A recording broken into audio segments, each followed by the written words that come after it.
Depuis le 15 novembre dernier, Ayem Nour se retrouve bloqué au Maroc avec son fils Evin, 6 ans.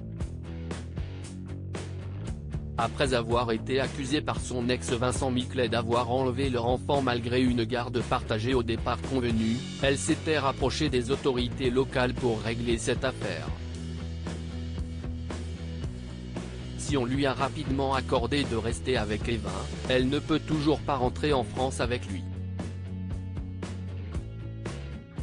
Et pour cause, si est-il l'homme d'affaires qui est en possession du passeport du garçon. Désemparée, Ayem Nour opère depuis des appels à l'aide à travers ses réseaux sociaux et y confie sa grande peine. Mais ce mercredi 4 janvier, la jolie brune était davantage énervée qu'elle n'était triste. La raison ? Elle fait l'objet de nouvelles rumeurs plutôt dérangeantes. Le blogueur Akabab a assuré qu'elle était en réalité rentrée à Paris, sous-entendant alors qu'elle mentait depuis le début. Une information qu'elle s'est empressée de nier en story Instagram. Apparemment, j'ai été vue à l'aéroport d'Orly et dans un chauffeur Uber à Paris. Mais je continue de vous faire croire que je suis au Maroc car je suis une menteuse et une manipulatrice. Des conneries écrites par un petit con à la demande d'un grand con, a-t-elle lâché, sans doute très agacée par l'envenimement de la situation.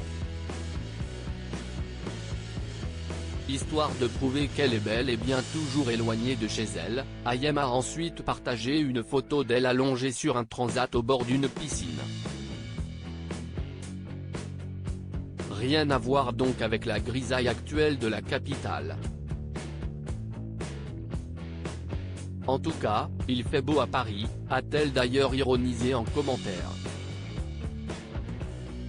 Heureusement, Ayem Nour peut compter sur son adorable Evin pour retrouver le sourire. La veille, il lui a même fait chavirer le cœur en lui adressant de tendres mots. Il m'impressionne avec ses interventions et ses réponses. Dans mon malheur j'ai énormément de chance d'avoir ce petit être merveilleux dans ma vie, a-t-elle reconnu. Rappelons qu'une audience censée faire avancer l'affaire devait avoir lieu début décembre dernier mais celle-ci a finalement été reportée étant donné l'absence des avocats de Vincent Miclet.